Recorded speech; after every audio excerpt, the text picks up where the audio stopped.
Subtle skills, big results. Welcome to the Ninja Selling Podcast. Welcome back, ninjas, to another fantastic episode of the Ninja Selling Podcast. He's Garrett, and I'm the guy with him, Matt. We're here to have another great episode. I'm liking the topic that we're going to be talking about today because this is a conversation that we and all of the coaches are having almost every single day right now. But before we get into that, I want to remind everybody that we have an incredible Facebook group filled with almost 9,000 people all about Ninja. Just head over to facebook.com/groups/the Ninja Selling Podcast. People are posting questions in there, collaborating in there, and Garrett and I are in there too. In fact, today, as we're recording this, we're going to be going live for a little coffee hour where we get to do some Q&A, talk about some things that we see going on. So you get access to us, you get access to all the coaches. We got instructors in there. Larry Kendall is in there dropping in, answering questions. I mean, it is so amazing. If you're not a part of it, you're missing out. So check that out. And if you guys have any other questions about Ninja, looking for an installation, head over to ninjaselling.com. Everything is right there for you. So into the episode, the topic of the day. Garrett, good morning, sir. How are you? Good morning, Matt. I'm good. I'm great. We'll start there. I'm having a great morning. I like that. Well, of course it's great. You woke up and you get to look at me. Well, I was more enjoying the tea that I was having, but yeah, you are a great man too. I enjoy you too. I love it. So what are we talking about today? Dogs off the leash. At least that's what I'm referring to it as. Dogs off the leash. We'll just leave it right there. I have Who Let the Dogs Out playing in my head. I'll spare everybody from actually singing it. I'll give a little bit more information on this.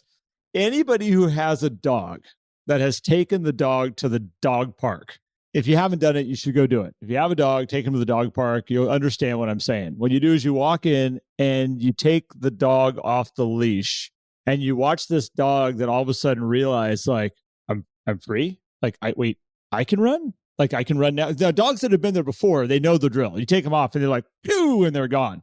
And they're running a pack in this massive form, like crazy around the dog park. Ones that are new to it, they had that little look on their face, like, usually you yell at me when I'm off the leash and you come chase me and you tackle me and all kinds of stuff, but I can go. So about a month ago or a couple months ago when summer hit, we had a lot of dogs that were ones that were going, me?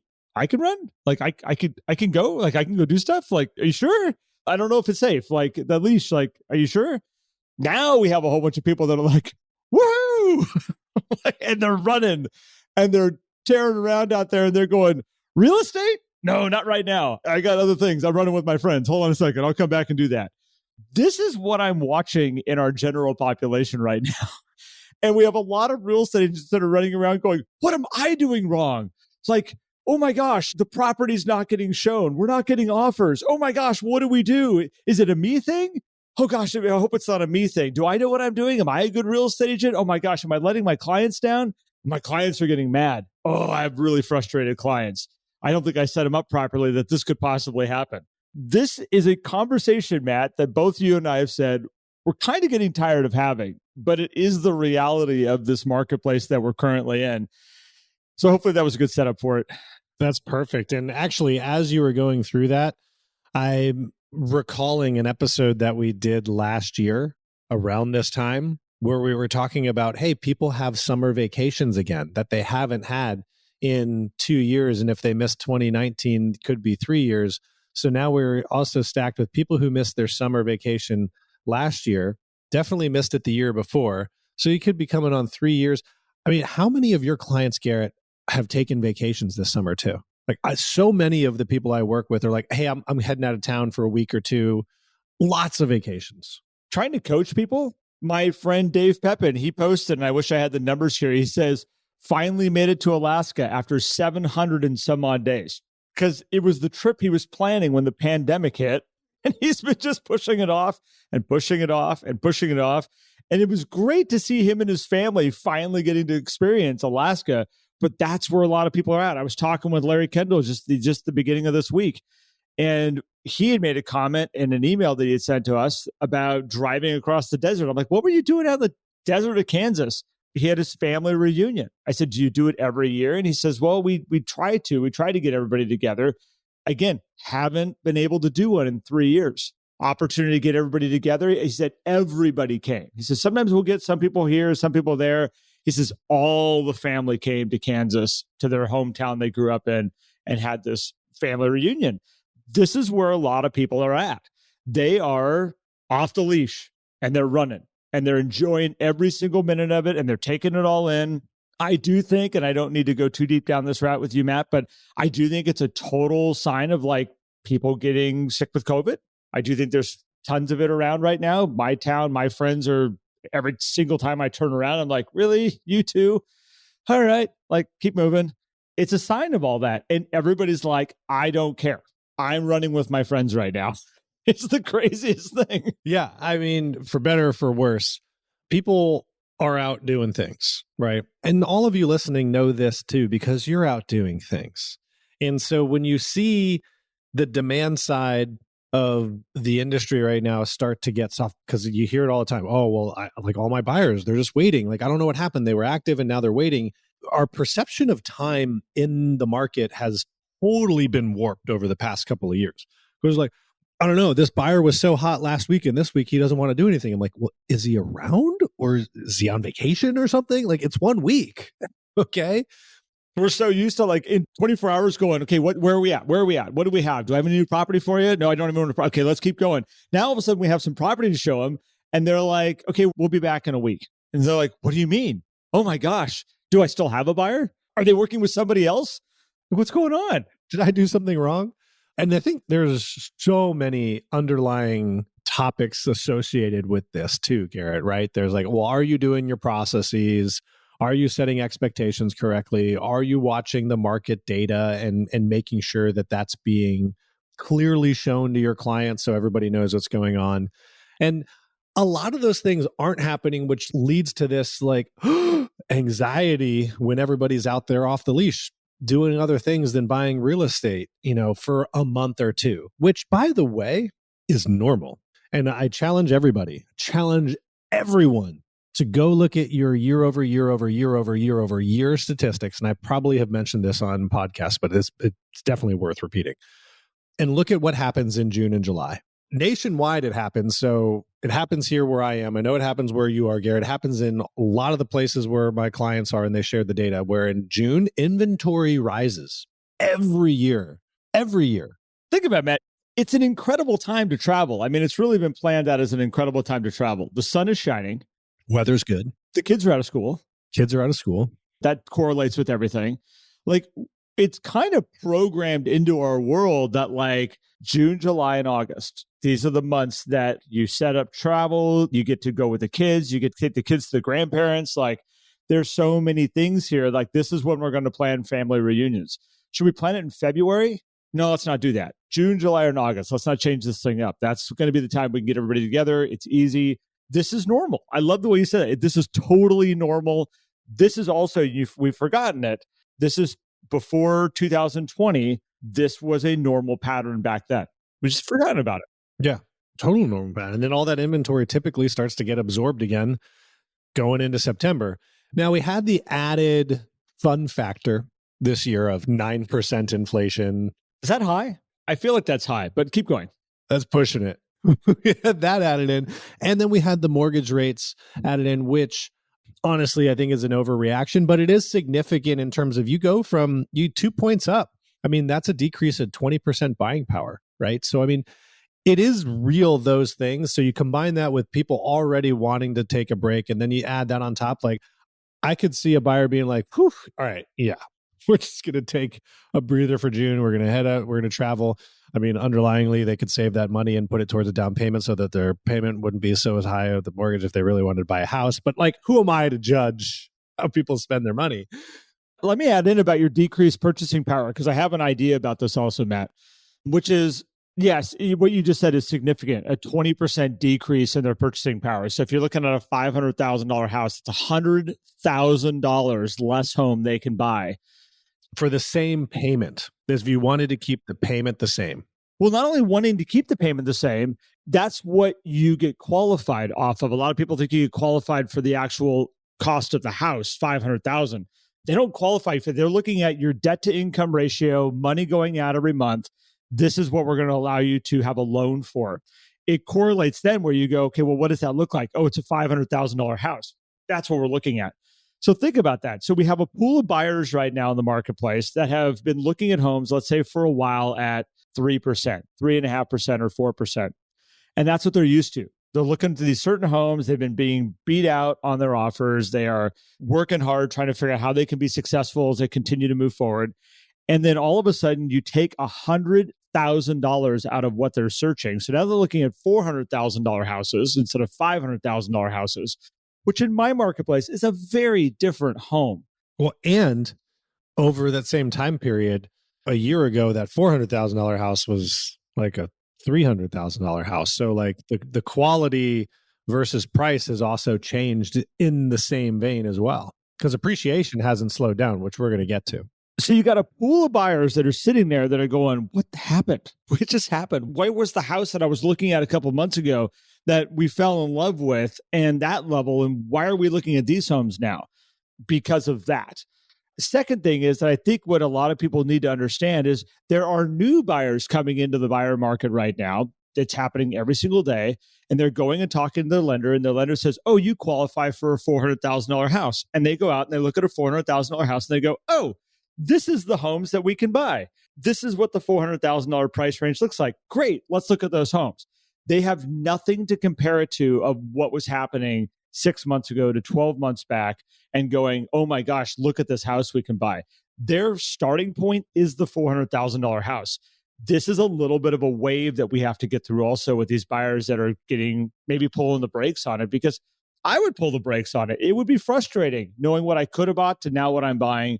And the whole time I'm buying it going, ugh, I wish we would have. I wish we would have, because we could have had the nicer kitchen. We could have had the nicer view. We could have had the extra car garage. We could have had that shop that I was looking for. This is a bummer now to have had the wind taken out of my sails. It makes sense. To me, it does. I agree. The other side too is there's still deals happening this summer though too. Like contracts are still happening. Now I know different areas are seeing different levels of that. But if you take a look, this is another challenge that I have so that you can understand what's going on. Don't compare it just to last year. Last year was an incredible year for contracts. Sold over 6.5 million homes nationwide. That's a lot of homes, typically in the fives somewhere. So I would go and look at not just your year over year weekly pendings. Look at your weekly pendings versus your 10-year average, right? How many properties typically go under contract in June and July on an average basis? Compare that to now what's happening this year. You'll probably find that you're in line or maybe even a little higher. Now, Charleston is definitely an inbound area. A lot of people moving here. Our contract activity week over week is down a lot from last year, but it's up significantly compared to our 15-year average. Like a lot, right? So look at those numbers to just give yourself some calmness. You still have to engage in what's really going on in your marketplace. But when you have this information, I think, Garrett, it creates a different level of calmness so that we can say, hey, we don't need to freak out. We just need to position effectively, be patient. And I had said before that appreciation hasn't slowed down. It may have slowed down, but appreciation is still happening. This is the third challenge that I have for everybody. Go look at your median sold prices. Garrett, the one thing that bothers me so much right now is, well, prices are going down.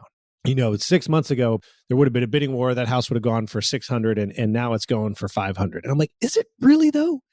Is it really, or is it just not going for as much over asking because the asking prices have come up? So there are two markets that I have found so far that I am starting to see signs that the prices actually have come down.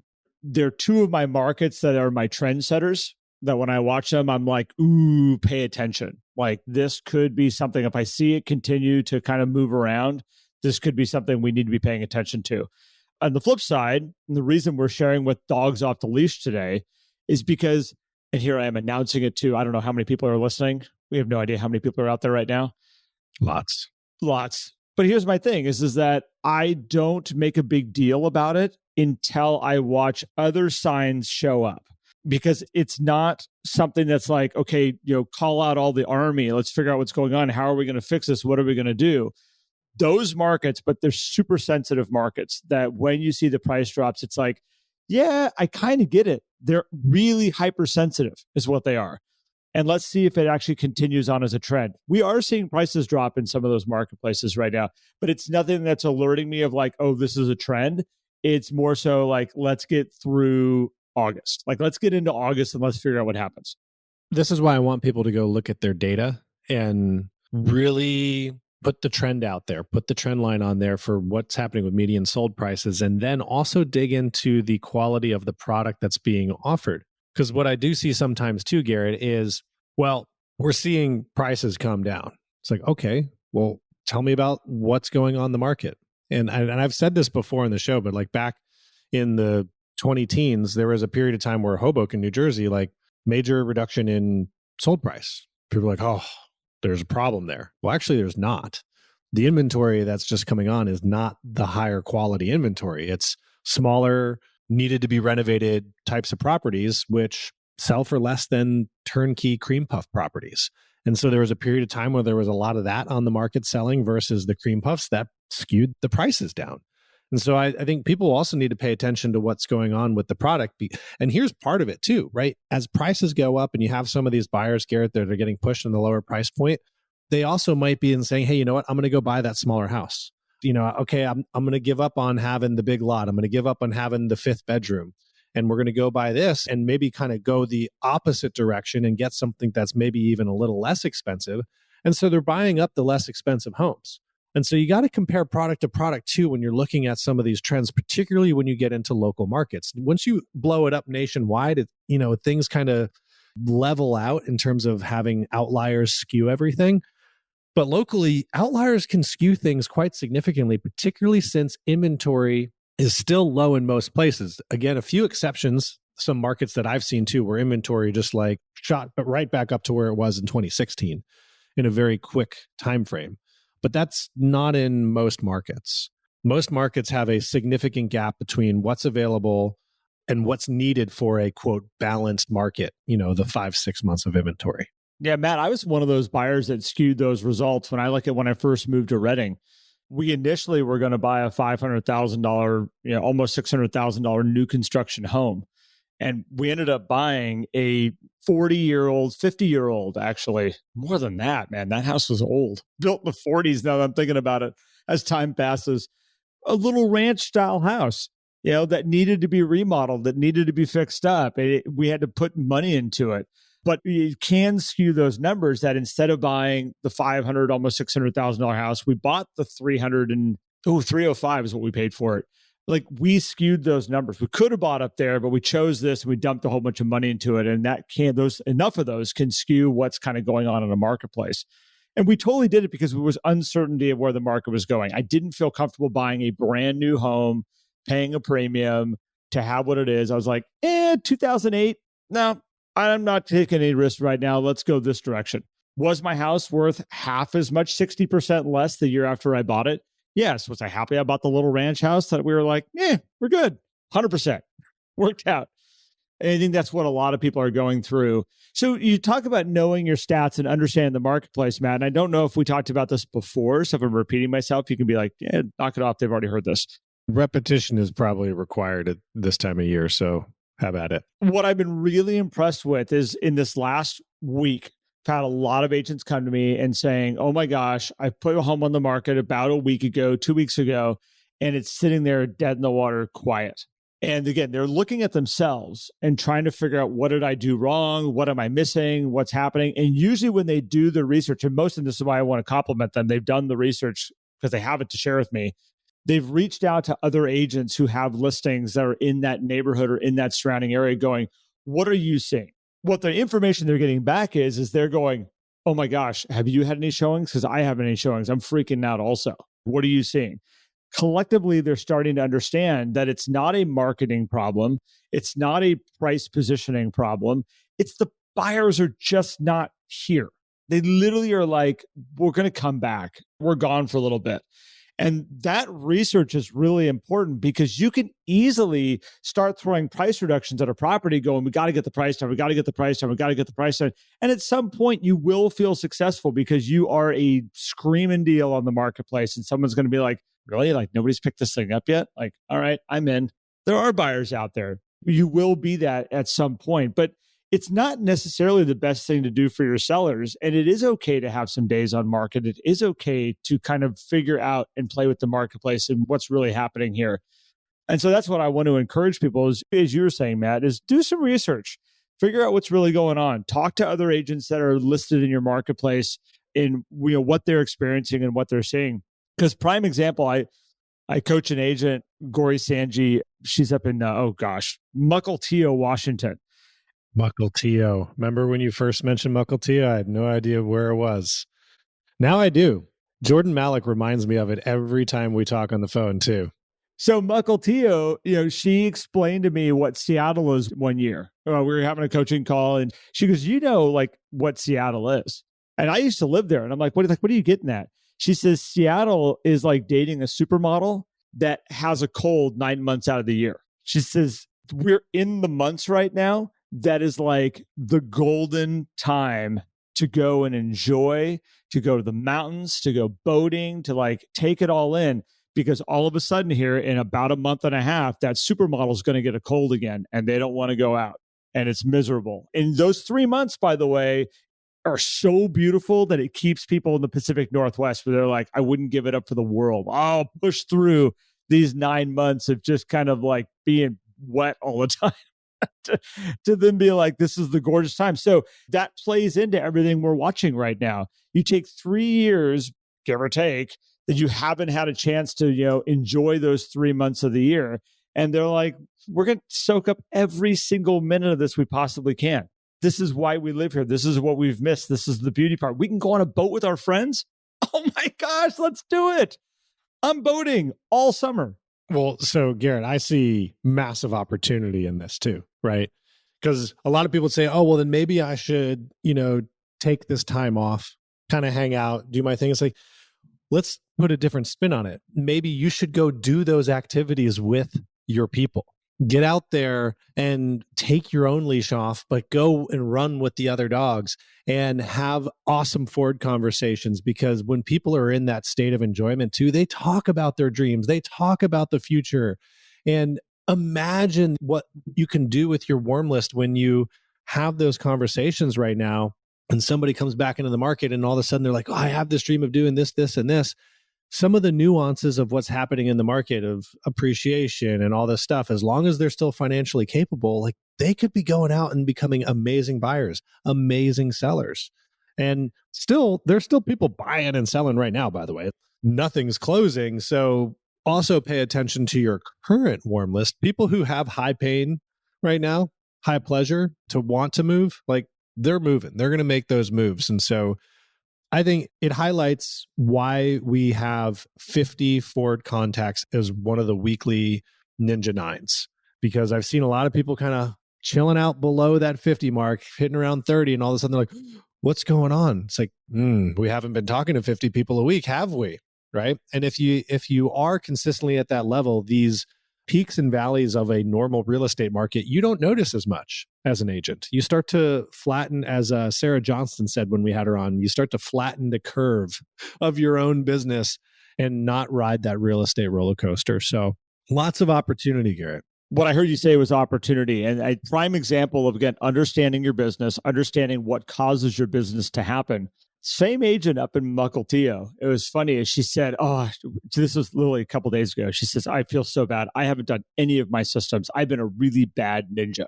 And I said, really? I said, she goes, yeah. She goes, I have not done any of my systems. I know I need to be doing my systems. I said, well, what have you been doing? She goes, let me tell you. She goes, we bought a boat. We've been out on the boat like every single day. Like that's what we're doing is we're out on the boat. Her husband's retired. I said, one, congratulations. Like you should go enjoy a boat. Like she should be out there. Like I'm excited for you. I said, are you guys going out by yourself? She goes, oh no. She goes, no. She goes, we always bring friends with us. So we have the boat full of people. And I'm like, okay. It's like, are you talking to these people? And she's like, oh yeah, no. I mean, we're on the boat together. Like so we're having great conversations and we're all right. And she starts talking about this boat club they're involved with. I'm like, okay. She goes, well, we've been at the boat club. I'm like, all right. She's talking about like 50, some odd people that she's talking with and enjoying. And, I'm like, does real estate ever come up? She goes, oh, well, everybody always brings up real estate. She goes, that always goes down that route. I said, okay. And so she's just like, it was like, you do realize like this time you're telling me that you're not doing your systems is the best flow you've been in the entire time I've ever coached you, which is about 10 years. Like, this is the best ninja flow you've ever been in, but you need to understand that you're in it. Like, you need to understand, like, this is a core fundamental piece that will make your business take off instead of, oh, I'm not working right now. I'm a failure. I'm not doing the right stuff. My coach is going to be mad at me. Oh, like I really need to get serious about this business. That is it.